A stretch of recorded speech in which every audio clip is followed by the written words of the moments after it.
ಎಲ್ರಿಗೂ ನಮಸ್ಕಾರ. ನನ್ನ ಹೆಸರು ಗೌರೀಶ್. ನೀವು ನೋಡ್ತಿದ್ರೆ ಕನ್ನಡ ಫ್ಯಾಷನ್ ಟೆಕ್ ಚಾನಲ್. ಹೊಸದಾಗಿ ಟೈಲರಿಂಗ್ ಕೆಲಸನ ಕಲಿಬೇಕಾದ್ರೆ ಮತ್ತು ಒಂದು ಸ್ವಲ್ಪ ಕಲಿತ ನಂತರ ಮೇಜರಾಗಿ ಬರುವಂಥ ಪ್ರಾಬ್ಲಮ್ ಏನು ಅಂದರೆ ತುಂಬ ಜನಕ್ಕೆ ಆರ್ಮೋಲ್ ರಿಂಕಲ್ಸು ಮತ್ತು ಶೋಲ್ಡರ್ ಡ್ರಾಪು, ಈ ಎರಡೂ ತುಂಬ ಮೇಜರ್ ಪ್ರಾಬ್ಲಮ್ಸ್ ಬರ್ತಾ ಇರುತ್ತೆ. ಟೈಲರಿಂಗ್ ಕೆಲಸನ ಪರ್ಫೆಕ್ಟಾಗಿ ಕಲಿಯೋಂಥವ್ರಿಗೂ ಈ ಎರಡು ಮೇಜರಾಗಿ ಪ್ರಾಬ್ಲಮ್ ಅಂತೂ ಬರುತ್ತೆ. ಬಟ್ ಅದಕ್ಕೆ ಕಾರಣ ಏನು, ಅದನ್ನು ಯಾವ ರೀತಿ ಸರಿ ಮಾಡೋದು, ಇದಕ್ಕೆ ಪರ್ಫೆಕ್ಟಾಗಿ ಗೊತ್ತಿರೋದಿಲ್ಲ ಕಾರಣ, ಇದನ್ನು ಏನು ಮಾಡಬೇಕು ಏನು ಅನ್ನೋದು. ಯಾಕಂದರೆ ಅವರು ಸ್ಟಾರ್ಟಿಂಗಲ್ಲಿ ಇರ್ತಾರೆ. ನೀವು ಸ್ಟಾರ್ಟಿಂಗಲ್ಲಿ ಕೆಲಸ ಕಲಿಬೇಕಾದ್ರೆ ಆರ್ಮೋಲ್ ರಿಂಕಲ್ಸ್ ಆಗಿರಲಿ, ಶೋಲ್ಡರ್ ಡ್ರಾಪ್ ಆಗಿರಲಿ, ಏನಕ್ಕೆ ಬರುತ್ತೆ ಅದನ್ನು ಯಾವ ರೀತಿ ಸಾಲ್ವ್ ಮಾಡಬೇಕು ಅನ್ನೋದು ಅಷ್ಟೊಂದು ಗೊತ್ತಿರೋದಿಲ್ಲ. ಬಿಗಿನರ್ಸ್ಗೆ ಅಂದರೆ ಇನ್ನೂ ಅದ್ರ ಬಗ್ಗೆ ಅಷ್ಟೊಂದು ಐಡಿಯಾನೂ ಇರೋದಿಲ್ಲ. ಬಟ್ ಬರ್ತಾ ಇರುತ್ತೆ. ಕೆಲವು ಬ್ಲೌಸಸ್ಸು ಸೆಟ್ ಆಗುತ್ತೆ, ಕೆಲವು ಬ್ಲೌಸಸ್ಸು ಆರ್ಮೋಲ್ ರಿಂಕಲ್ಸ್ ಇರೋದಿಲ್ಲ, ಶೋಲ್ಡರ್ ಡ್ರಾಪ್ ಇರೋದಿಲ್ಲ. ನೀವೇ ಕಟ್ ಮಾಡಿ ಕೊಟ್ಟಾಗ ಸೆಟ್ ಆಗುತ್ತೆ. ಕೆಲವರಿಗೆ ನೀವೇ ಕಟ್ ಮಾಡಿ ಕೊಟ್ಟಾಗ ಆರ್ಮೋಲ್ ರಿಂಕಲ್ಸ್ ಬಂದಿರುತ್ತೆ ಮತ್ತು ಶೋಲ್ಡರ್ ಡ್ರಾಪ್ ಬಂದಿರುತ್ತೆ. ಅವ್ರಿಗೆ ಚೆನ್ನಾಗಿ ಬಂತು, ಇವ್ರಿಗೆ ಚೆನ್ನಾಗಿ ಬಂದಿಲ್ಲ. ಏನಕ್ಕೆ? ಆವಾಗ ನಾನು ಕಟಿಂಗ್ ಕಲ್ತಿರೋದು ಕರೆಕ್ಟಾಗಿ ಇದೆಯೋ ಇಲ್ವೋ, ನಾನು ಕರೆಕ್ಟಾಗಿ ಕಟಿಂಗ್ ಮಾಡ್ತಿದ್ದೇನೋ ಇಲ್ವೋ ಅಂತ ನಿಮಗೆ ಡೌಟ್ ಬರುತ್ತೆ. ಕಾನ್ಫಿಡೆಂಟ್ ಲೆವೆಲ್ ಕಡಿಮೆ ಆಗುತ್ತೆ. ಓಕೆನಾ? ಇದಕ್ಕೆ ರೀಸನ್ಸ್ ಏನು, ಇದಕ್ಕೆ ಏನು ಮಾಡಬೇಕು ಅನ್ನೋದು ನಾನು ಈ ವಿಡಿಯೋದಲ್ಲಿ ತುಂಬ ಸಿಂಪಲಾಗಿ ತಿಳಿಸ್ಕೊಡ್ತೀನಿ. ಇದಕ್ಕೆ ಒಂದು ರೀಸನ್ ಅಂತ ಇಲ್ಲ, ಇದಕ್ಕೆ ಕೆಲವು ರೀಸನ್ಸ್ ಇದ್ದಾವೆ. ಆ ರೀಸನ್ಸ್ನ ತಿಳಿಸ್ಕೊಡ್ತೀನಿ. ಇವೆಲ್ಲವನ್ನು ನೀವು ಕನ್ಸಿಡರ್ ಮಾಡಬೇಕು, ಮೈಂಡಲ್ಲಿ ಇಟ್ಕೊಂಡಿರಬೇಕು. ಆಗಲೇ ಈ shoulder drop, armhole wrinkles avoid ಮಾಡೋಕ್ಕೆ ಸಾಧ್ಯವಾಗುತ್ತೆ. ಅದಕ್ಕೂ ಮುಂಚೆ ನೀವಿನ್ನು ಈ ಚಾನಲ್ನ ಹೊಸದಾಗಿ ನೋಡ್ತಾ ಇದ್ದರೆ, ಈ ಚಾನಲ್ ಕೆಳಗಡೆ ರೆಡ್ ಕಲರ್ ಸಬ್ಸ್ಕ್ರೈಬ್ ಬಟನ್ ಇರುತ್ತೆ. ಈ ಚಾನಲ್ನ ಸಬ್ಸ್ಕ್ರೈಬ್ ಮಾಡಿಕೊಂಡು ಪಕ್ಕದಲ್ಲಿರುವಂಥ ಬೆಲ್ ಐಕನ್ನ ಆನ್ ಮಾಡಿ ಇಟ್ಕೊಳ್ಳಿ. ನಾನು ನೆಕ್ಸ್ಟು ಸೆಪ್ಟೆಂಬರ್ ಮಂತ್ನಲ್ಲಿ ಆನ್ಲೈನ್ ಕ್ಲಾಸಸ್ನ ಶುರು ಮಾಡ್ತಾ ಇದ್ದೀನಿ. ಈಗ ಆಲ್ರೆಡಿ ಫಸ್ಟ್ ಟೈಮ್ ಒಂದು ಸಾರಿ ಆನ್ಲೈನ್ ಕ್ಲಾಸಸ್ನ ಶುರು ಮಾಡಿ ಕಂಪ್ಲೀಟ್ ಮಾಡಿದ್ದೀನಿ. ಎಲ್ಲ ಟೈಪ್ಸ್ ಬ್ಲೌಸಸ್ಸು ಮತ್ತು ಡ್ರೆಸ್ಸಸ್ಸು, ಕಟಿಂಗು ಮತ್ತು ಸ್ಟಿಚಿಂಗ್ನ ತಿಳಿಸ್ಕೊಟ್ಟಿದ್ದೀನಿ. ಅದು ಕಂಪ್ಲೀಟ್ ಆಗಿದೆ. ಮತ್ತು ಈಗ ಹೊಸದಾಗಿ ಮತ್ತೆ ಶುರು ಮಾಡ್ತೀನಿ, ಅದು ಸೆಪ್ಟೆಂಬರ್ ಮಂತಲ್ಲಿ. ಈ ಚಾನಲ್ನ ನೀವು ಸಬ್ಸ್ಕ್ರೈಬ್ ಮಾಡಿಕೊಂಡು ಪಕ್ಕದಲ್ಲಿರುವಂಥ ಬೆಲ್ ಐಕನ್ನ ಆನ್ ಮಾಡಿ ಇಟ್ಕೊಂಡ್ರೆ ಅದ್ರ ಬಗ್ಗೆ ನಾನು ಇನ್ನು ಮುಂದೆ ಹೋಗ್ತಾ ಅಪ್ಡೇಟ್ ಕೊಡ್ತಾ ಇರ್ತೀನಿ. ಯೂಟ್ಯೂಬಲ್ಲಿ ವೀಡಿಯೋಸ್ನ ಮಾಡ್ತೀನಿ. ಅದು ನೀವು ಚಾನಲ್ನ ಸಬ್ಸ್ಕ್ರೈಬ್ ಮಾಡಿಕೊಂಡು ಬೆಲ್ಲೈಕನ್ನ ಆನ್ ಮಾಡಿ ಇಟ್ಕೊಂಡ್ರೆ ನೋಟಿಫಿಕೇಷನ್ ಬರುತ್ತೆ. ಆ ವೀಡಿಯೋಸ್ದು ನಾನು ಅಪ್ಡೇಟ್ ಮಾಡಿರುವಂಥ ವೀಡಿಯೋಸ್ ನೋಟಿಫಿಕೇಷನ್ ಬರುತ್ತೆ. ಆ ವೀಡಿಯೋಸ್ನ ನೀವು ನೋಡಿ ಆನ್ಲೈನ್ ಕ್ಲಾಸಸ್ಗೆ ಮುಂದೆ ಜಾಯಿನ್ ಆಗ್ಬೋದು. ಪರ್ಫೆಕ್ಟಾಗಿ ಟೈಲರಿಂಗ್ ಕೆಲಸನ ಕಲ್ತ್ಕೊಳ್ಬೋದು. ಓಕೆನಾ? ಹಾಗೆ ಈ ವಿಡಿಯೋ ನಿಮಗೆ ಯೂಸ್ಫುಲ್ ಅನಿಸಿದರೆ ಕೊನೆಯಲ್ಲಿ ಈ ವಿಡಿಯೋಗೆ ಒಂದು ಲೈಕ್ ಮಾಡಿ. ರೀಸನ್ಸ್ ಏನು ಅಂದರೆ, ಎಲ್ರಿಗೂ ಗೊತ್ತಿರುವಂಥ ರೀಸನ್ಸ್ ಏನಂದರೆ, ಒಂದು ರೀಸನ್ಸು ನೆಕ್ ವಿಡ್ತು ಅಂದರೆ ಬ್ರಾಡ್ ಜಾಸ್ತಿ ಆದರೆ ಶೋಲ್ಡರ್ ಡ್ರಾಪ್ ಬರುತ್ತೆ ಅನ್ನೋದು ತುಂಬ ಜನಕ್ಕೆ ಗೊತ್ತಿರುವಂಥದ್ದು. ಬಟ್ ಬ್ರಾಡ್ ಜಾಸ್ತಿ ಆದರೆ ಬ್ರಾಡ್ ಅಂತ ಕರೀತಾರೆ ಮತ್ತು ನೆಕ್ ವಿಡ್ತ್ ಅಂತಲೂ ಕರೀತಾರೆ. ಇದು ಜಾಸ್ತಿ ಆದರೆ ಶೋಲ್ಡರ್ ಡ್ರಾಪ್ ಬರುತ್ತೆ. ಬಟ್ ಇದೇ ರೀಸನ್ ಅಲ್ಲ, ಇದೊಂದೇ ರೀಸನ್ ಅಲ್ಲ, ಇದು ಒನ್ ಆಫ್ ದ ರೀಸನ್ ಅಷ್ಟೇ. ಕಾರಣಗಳಲ್ಲಿ ಇದು ಒಂದು ಕಾರಣ. ಶೋಲ್ಡರ್ ಡ್ರಾಪು ಆಗೋದಕ್ಕೆ ಇದು ಒಂದು ಕಾರಣ ಅಷ್ಟೇ, ನೆಕ್ ವಿಡ್ತು ಮತ್ತು ಬ್ರಾಡು ಜಾಸ್ತಿ ಆಗೋದು. ಮತ್ತು ಆರ್ಮೋಲ್ ರಿಂಕಲ್ಸ್, ಈ ಆರ್ಮೋಲ್ ರಿಂಕಲ್ಸ್ಗೆ ಹಾರ್ಮೋಲ್ ಶೇಪ್ ಅನ್ನೋದು ಪರ್ಫೆಕ್ಟಾಗಿ ಕಟ್ ಮಾಡದೆ ಇದ್ದರೆ, ಓಕೆನಾ? ಫಸ್ಟು ಕಾರಣ ತಿಳ್ಕೊಳ್ಳಿ, ಏನಕ್ಕೆ ಈ ಶೋಲ್ಡರ್ ಡ್ರಾಪ್ ಆರ್ಮೋಲ್ ರಿಂಕಲ್ಸ್ ಬರುತ್ತೆ ಅನ್ನೋದು. ಏನಕ್ಕೆ ಬರುತ್ತೆ ಅನ್ನೋದು ಫಸ್ಟ್ ತಿಳ್ಕೊಂಡ್ರೆ ಅದಕ್ಕೆ ನಾವು ಏನು ಮಾಡಬೇಕು ಅನ್ನೋದು ಒಂದು ಐಡಿಯಾ ಬರುತ್ತೆ. ಓಕೆನಾ? ಫಸ್ಟು ಶೋಲ್ಡರ್ ಡ್ರಾಪ್ಗೆ ಬಂದುಬಿಟ್ಟು ರೀಸನ್ಸ್ ತುಂಬ ಇದ್ದಾವೆ ಅಂತ ತಿಳಿಸಿದ್ನಲ್ವ. ಫಸ್ಟು ಇದನ್ನೇ ತಗೊಳ್ಳಿ, ಜನರಲ್ಲಾಗಿ ಗೊತ್ತಿರುವಂಥದ್ದೇ ನೆಕ್ ವಿಡ್ತು ಬ್ರಾಡ್ ಅನ್ನೋದು.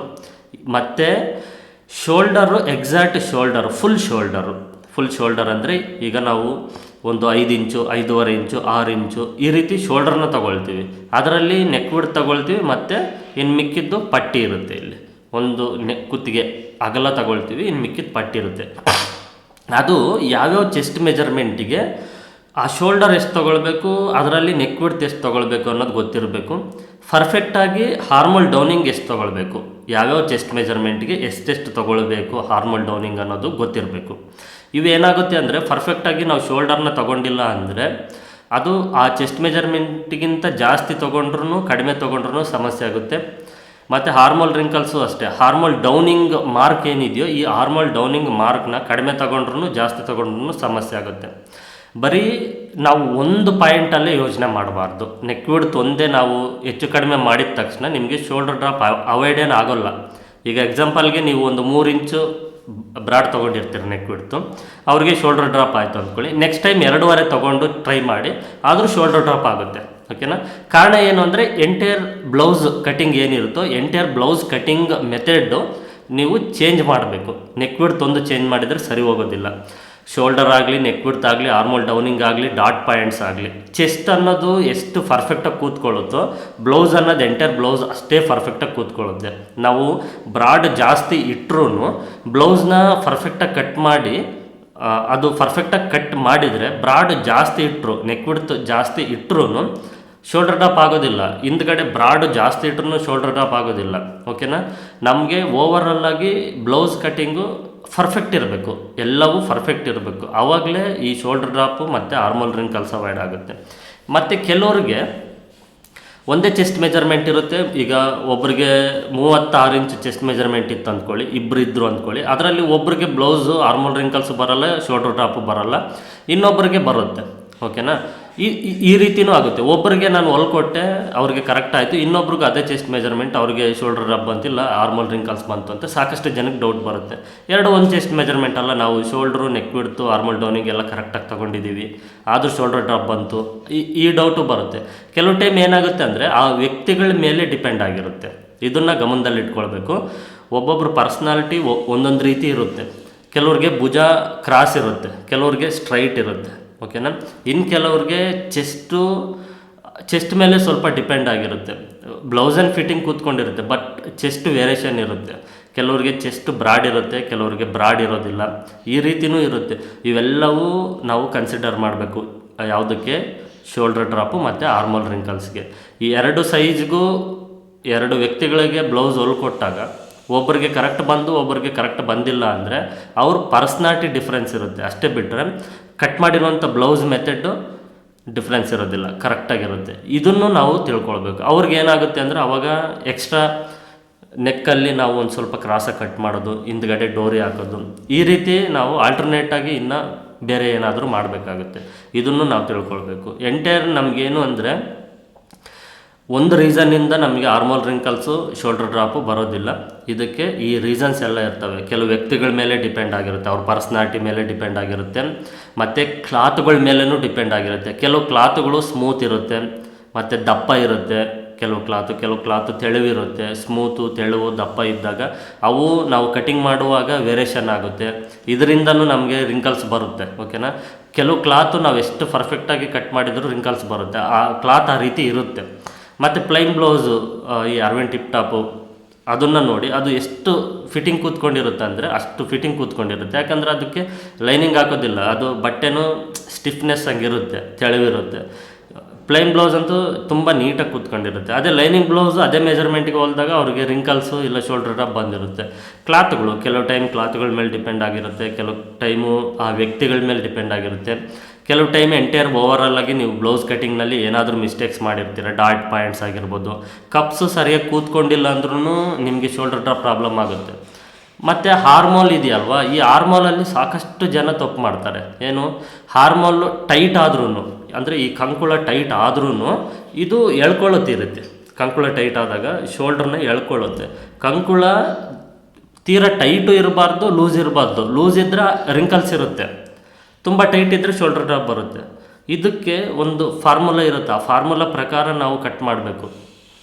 ಹಾರ್ಮೋಲ್ ರೌಂಡಿಂಗ್ನ ಚೆಕ್ ಮಾಡಬೇಕು. ಇವೆಲ್ಲವೂ ಸಾಕಷ್ಟು ಇರುತ್ತೆ. ಓಕೆನಾ?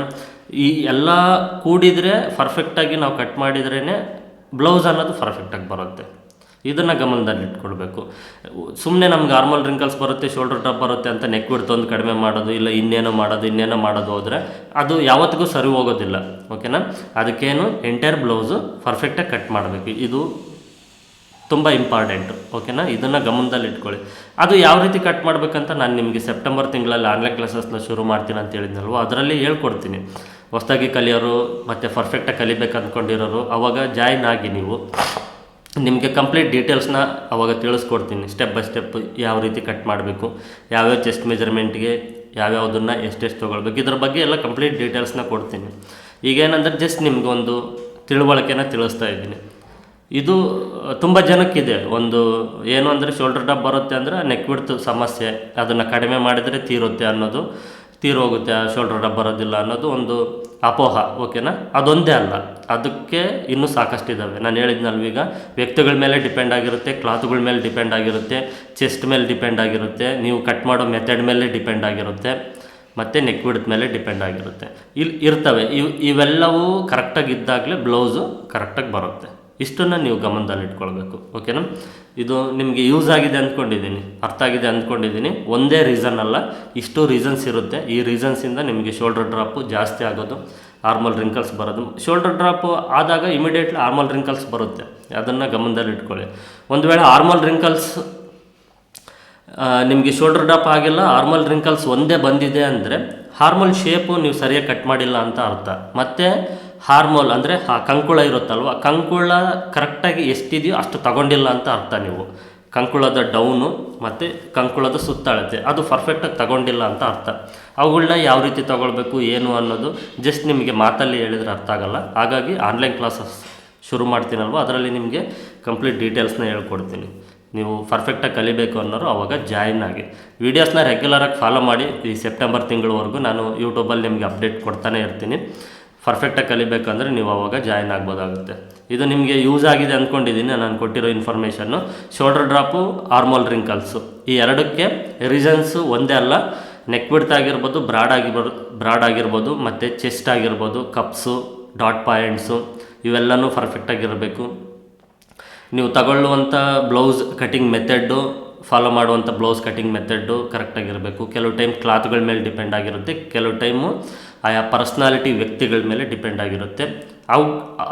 ಅವಕ್ಕೆ ತಕ್ಕನಾಗೆ ನಾವು ಪ್ರಿಪೇರ್ ಆಗಬೇಕಂದ್ರೆ ಆಲ್ಟರ್ನೇಟಾಗಿ ಇನ್ನೂ ಏನಾದರೂ ಮಾಡಬೇಕು. ಈಗ ನೆಕ್ ವಿಡ್ತು ಕರೆಕ್ಟಾಗಿತ್ತು ಆದರೂ ಶೋಲ್ಡರ್ ಡ್ರಾಪ್ ಬಂತು ಅಂದ್ಕೊಳ್ಳಿ, ಕಪ್ಸಲ್ಲಿ ವೇರಿಯೇಷನ್ ಇರ್ಬೋದು, ಮತ್ತು ಕ್ಲಾತಲ್ಲಿ ಇರ್ಬೋದು, ಇಲ್ಲ ಆ ವ್ಯಕ್ತಿಗಳಲ್ಲಿ ಏನಾದರೂ ವೇರಿಯೇಷನ್, ಅದನ್ನು ನಾವು ಫೈಂಡ್ ಔಟ್ ಮಾಡಬೇಕಂದ್ರೆ ಕಂಡುಹಿಡಿಬೇಕು. ಇನ್ನು ಯಾವುದರಿಂದ ಶೋಲ್ಡರ್ ಡ್ರಾಪ್ ಬರ್ತಾ ಇದೆ ಅನ್ನೋದು ನಾವು ತಿಳ್ಕೊಳ್ಬೇಕು. ತಿಳ್ಕೊಂಡು ಅದಕ್ಕೆ ಪರಿಹಾರನ ಹುಡುಕಬೇಕು, ಅಂದರೆ ಅದಕ್ಕೆ ಆಲ್ಟರ್ನೇಟಾಗಿ ಏನಾದರೂ ಮಾಡಬೇಕು. ಇವುಗಳ ಬಗ್ಗೆ ಸಾಕಷ್ಟು ಡೀಟೇಲ್ಸ್ ಇದ್ದಾವೆ. ಓಕೆನಾ? ಒಂದು ಮಾತಲ್ಲಿ ನಿಮಗೆ ಒಂದು ವೀಡಿಯೋದಲ್ಲಿ ಇವುಗಳನ್ನೆಲ್ಲ ಹೇಳೋಕ್ಕಾಗಲ್ಲ. ಆನ್ಲೈನ್ ಕ್ಲಾಸಸ್ಸಲ್ಲಿ ಕಂಪ್ಲೀಟ್ ಡೀಟೇಲ್ಸ್ನ ನಾನು ತಿಳಿಸ್ತಾ ಬರ್ತೀನಿ. ಇದು ಈ ವಿಡಿಯೋದಲ್ಲಿ ನಿಮಗೆ ತಿಳಿಸ್ಬೇಕು ಅಂದ್ಕೊಂಡಿರೋದು. ಇದು ನಿಮಗೆ ಯೂಸ್ ಆಗಿದೆ ಅಂದ್ಕೊಂಡಿದ್ದೀನಿ ಸಾಕಷ್ಟು ಮಟ್ಟಿಗೆ. ಯೂಸ್ ಆಗಿದ್ದರೆ ಈ ವಿಡಿಯೋಗೊಂದು ಲೈಕ್ ಮಾಡಿ, ಸಾಧ್ಯವಾದರೆ ಈ ವಿಡಿಯೋನ ಶೇರ್ ಮಾಡಿ. ಹಾಗೆ ಈ ಚಾನಲ್ನ ಸಬ್ಸ್ಕ್ರೈಬ್ ಮಾಡಿಕೊಂಡು ಪಕ್ಕದಲ್ಲಿರುವಂಥ ಬೆಲ್ಲೈಕನ್ ಆನ್ ಮಾಡಿ. ಆನ್ಲೈನ್ ಕ್ಲಾಸಸ್ ಬಗ್ಗೆ ಡೀಟೇಲ್ಸ್ ವೀಡಿಯೋಸು ನಾನು ಅಪ್ಲೋಡ್ ಮಾಡಿದ ತಕ್ಷಣ ನಿಮಗೆ ನೋಟಿಫಿಕೇಷನ್ ಬರುತ್ತೆ. ಆ ಎಲ್ಲ ವೀಡಿಯೋಸ್ನ ನೀವು ನೋಡ್ಬೋದಾಗುತ್ತೆ. ಈ ವಿಡಿಯೋ ನೋಡಿದ್ದಕ್ಕೆ ಎಲ್ಲರಿಗೂ ಧನ್ಯವಾದಗಳು.